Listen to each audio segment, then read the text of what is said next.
No, we rolling. How long you I got the interview? Well, shit, man, it's gonna take me about an hour. I actually got a 5 o'clock appointment. We driving around for an hour. I mean, that's the normal. You know what I'm saying? It's gonna go however it goes. But I'm gonna knock it out one take though. Yeah. You know, it ain't even no takes. Like this shit organic. You feel me? Like it ain't no cut. You know what I'm saying? Now it is some. You know, I ain't gonna put nothing out there that you be like, nah, I want it out there. You feel me? Nah, I mean, man, but nah, these are just shit. This is barbershop talk on wheels, man. Yeah. Comes through this bitch so heavy. All 15s in my old school Chevy. Foot on the gas, blocked by the basket. Come through tripping, nigga, that's your ass. Yeah, you know. But hey, this is man JuJu. We got my guy, Mr. Drout himself. You know what I'm saying? We about to tap in one time to hop in. Drout King's in the building. Holla at you people. Let's get it in, man. Already. So shit, man. But like I say, man, you know, this show, man, is pretty much just all organic, man. It's pretty much barbershop talk on wheels. Like I say, man, you very intriguing. You know, like these questions are really honest questions that I have, because you know what I'm saying. Like, I want to know, did you go to film school? Man, like, you feel me? Like how'd you come up with it? You dig and all that, man. So, what we gonna do, man? You know, let everybody know where you're from. You know what I'm saying? What you got going on and what you got going on in the future, man. In Kansas City, man. I'm from Kansas City, Missouri.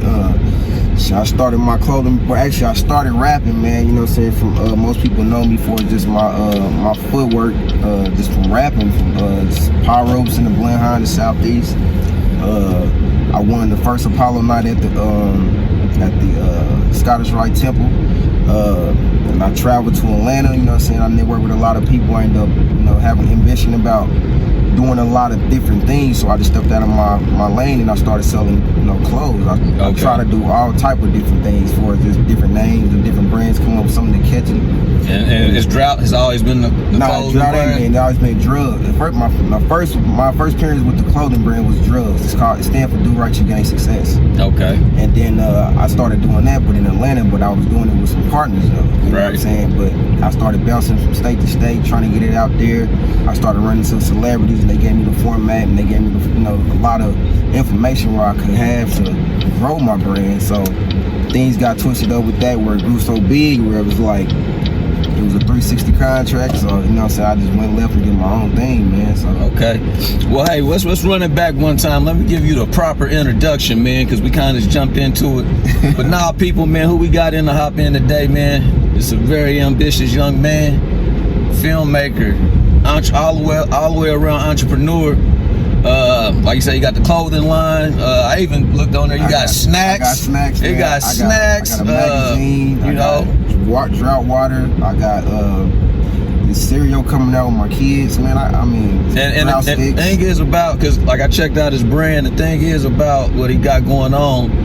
You would think it has a negative connotation of what it is, but it really has a positive meaning behind his movement. So, you know, when you think of Drout, you think of the dope game and all that, but it actually means something a little deeper than that. Just like he said, the drugs stood for something positive. Right. So, you know, but yeah, we gonna get into everything, man. So, just, you know, take it back. So, like, what part of the town you from, man? I'm from the South Side, man, 75th, man. You know what I'm saying? I was originally, you know what I'm saying, raised in Kirktown, you know what I'm saying? And then my mama, she decided to move to the city, and I ended up, you know what I'm saying, making my home on 75th. So yeah, that's how that worked out. Cool. And you say, was music your first thing? Music wasn't even my passion. It's something I could do, but I mean, at that time, you could say it was my passion. But music was my first thing I ever did. And then how long did you do that before you said, okay, I want to do the clothing or whatnot? I was doing music, man, since middle school, Power Ropes. Okay. Yeah. Did that a couple of years, and you went to the clothing line. Nah, I did that for a couple of years, actually more like, so after I graduated from high school, before I graduated from high school, I went to Atlanta, and I tapped in with that different area, and then I came back, and then it just clicked. Like, now, how was that ATL, man? I heard it's a whole bunch of shakers and fakers. You feel me? Like, what's the play on that? It's man? Like any city, any hood, any state, man. Everybody got the same thing, just different faces, different, you know, attitudes, different, you know. But at the same time, the thing about Atlanta, they stick together, they work together, they just do everything together, man, to try to help everybody eat. You know what I mean? That's what I think about it. But you got your ins and outs about it. Right. That's one thing I don't understand about the town, like, you know, because I be trying to tell people that same thing. You feel me? Like when you know, with the A, it's just the A. No matter if it's College Park, you know, Decatur, you know what I'm saying, whatever, it's they still yelling out the A until they in the A. But worldwide they yelling out the A. But in KC, we let like a body of water separate us, you know, like KCK and, you know, the most side and the Kansas side, like cats and dogs, you feel me? Or, you know what I'm saying? They don't, we so much everybody trying to be a chief, man, and not Indians, man. That's why most people, you know, they use that phrase, it's chess, not checkers. You know what I mean? So, but you gotta be a pawn in order to know how to play chess. You know what I mean? You can lose and not know how to move your pawns the right way. Yeah, so it's a lot of shit that come with it, man. That's why, I don't know, man, I'm using everything that I can to let people know it's a drought on the real, man. So as long as people keep pushing, they keep sharing, they keep liking, man, they gonna understand it sooner or later. All right, cool, man. So let's speed it up a little bit. So you had your endeavors, whatnot. Now let's take it to the most recent one, and this is you getting into the films. Is that correct? Yes. All right. Yes. And I imagine that'll be one of your biggest endeavors, because that ain't cheap. I mean, it definitely, that ain't cheap. It definitely ain't cheap, man. But it definitely wasn't my passion either, man. But as I got more and more into it, I realized it's my purpose. You know what I mean? Because I do it so well and do it so easy, and it comes to me so fast. So now I look at it and I branch out to certain degrees where it's like, I want to learn more about it. So as I learn more about it, man, I got better at it. So now I'm like, I want to do film. So what is your role in it? Because, you know, it's different roles. You know, you got director, you got the script writer. I'm all of it. Okay. So you wrote the script? I didn't write the first movie. Oh, you didn't? Okay. No script, no nothing. So what was your role in that? Just kind of like the executive? My role was basically, my role in my first movie, which is Drout the movie, it was me, who I used to be. All right. You know what I mean? And then it just pretty much was already in my head how I wanted to see things based off of just things I remember from my past. And that's how that Drout the movie came about. And I know you worked with my guy Chuck Brown. Shout out to Chuck Brown, man. Shout out Chuck Brown, you know what I'm saying? He's honestly he's the guy who inspired me to do music videos. So like I said, I was doing interviews, and you know, I didn't think nothing of it. I always had like because I started off on music too. You feel me? And then I went to the media side. But my thing is, I was at For the Mo video shoot doing interviews with Tech Nine, Ron, and then Dante Slusher. Yeah, Dante Slusher, the Popper. Yeah, the Popper. I was on that video shoot, and Chuck was he was directing it, right? And I ain't never shot a video. You know, I'm doing my interviews, but I'm just peeping the scene. Right.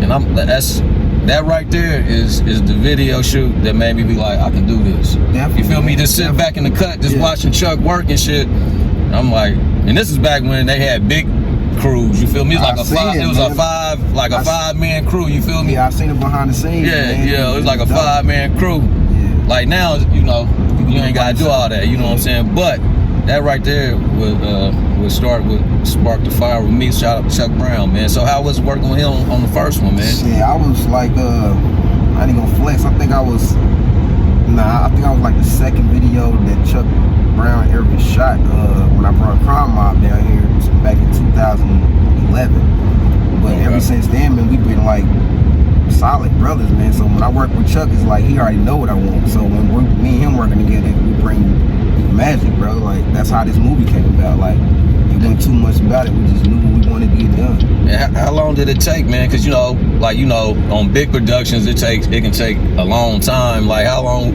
did it take on you guys' independent level, man? How long did it take to shoot that movie, man? I ain't gonna lie to you. In the course of the time, you know what I'm saying? I ain't gonna lie to you, like I applied a lot of pressure on Chuck. You know what I'm saying? I mean, you know what I'm saying? We had our debates, you know what I'm saying, and ups and downs, but it took about 6 months to shoot that movie. Okay. You know what I'm saying? And then I ain't gonna on top of that, the day of my premiere, nobody even know, but I'm gonna go ahead and say it to you, is the day we actually got finished shooting that movie. Damn. You know what I'm saying? That's editing. That's balls to the wall. That's balls to the wall though. No. Sweating bullets. The day of the premiere, you know what I'm saying? So yeah. That's why I was like, man, I'm always gonna have respect for Chuck Brown, man, no matter what. Man. That's but cool. He definitely put it together, man, and we made it work. So did you guys generate any like you know, regional, national buzz behind it? Yeah. Like I said, I was the first person in the Kansas City Midwest region period that ever sold out a theater besides Bad Boys Forever at the BNB Theater in Overland Park. We connected. I mean that shock. I mean not shock, but that's what made Sean Edwards tap in with me. You know, Fox 4 News. Right. And then he was like, man, that was amazing, incredible. So I want you to go ahead and do the same thing at Screenland Theater. And before that, he invited me to Chris Rock's premiere of Saw 4 or Saw 5 or something like that. Right. And then he wanted to see me do the same thing. And that's how I came about. So that connection connected me with different other people outside of the city. Then that all of a sudden caught attention with a guy that I think Sean Edwards Brown, which was a dude from Lion Gates or something like that. Got Lion Gates film. Right. And it was history ever since. Okay, cause like I said, I've been combing your page, man. Just trying to do my baby research. You feel me? I didn't want to come into it all the way blind. You feel me? But I seen something dealing with Lionsgate now. Is that with Drout 1? Is that with Drout 2? No, Drout 2. Yeah. Okay. Drout 2 is the one that's going to be the one that's going to set the tone for anything that's going on right now for us independent filmmakers, you know what I'm saying? So it's like it's something that's a big blessing that hit me out of nowhere. Like I said, I'm just trying to stick to it. And so is it like a partnership type situation, or they got you a budget? Nah, they gave me a budget. Okay. They gave me a budget. I signed the contracts probably like 3 or 4 weeks ago or something like that. Like 2 days into film, and then they set the tone. They gave me a certain time to get it done, and everything else is in the working process. That's cool as shit, man. So is that looking like the big screens, or is it going to stretch to like Netflix or something? You know, like that's the new thing now, like streaming. Yeah. You know what I mean? I mean, streaming is definitely a big thing, but my ordeal right now is I'm trying to get to where it's going to be in all the AMC theaters, at least in 25 different states and cities. Okay. You know what I'm saying? So, because the first one, I did everything out of pocket myself. Right. From, you know, the theaters and everything, all that was just out of pocket. Right. And that was off of selling just t-shirts, Drout slacks, the magazine. The straight grind. Just grinding, you know what I'm saying? Like you would do music. Yeah, you know what definitely. Yeah. And that's another thing, RP to Lil Mo, man, because that was the most ambitious dude that ever showed me how to really get it out the mud. You know what I'm saying? That was my big brother, man. And that's really why I'm doing it like this. You know what I mean? Because you just want to keep a legacy. I gave him a promise. You know what I'm saying? It's paper pro for life. I comes through this bitch so heavy. 415s in my old school Chevy. Foot on the gas, blocked by the mask. Come through tripping, that's your ass.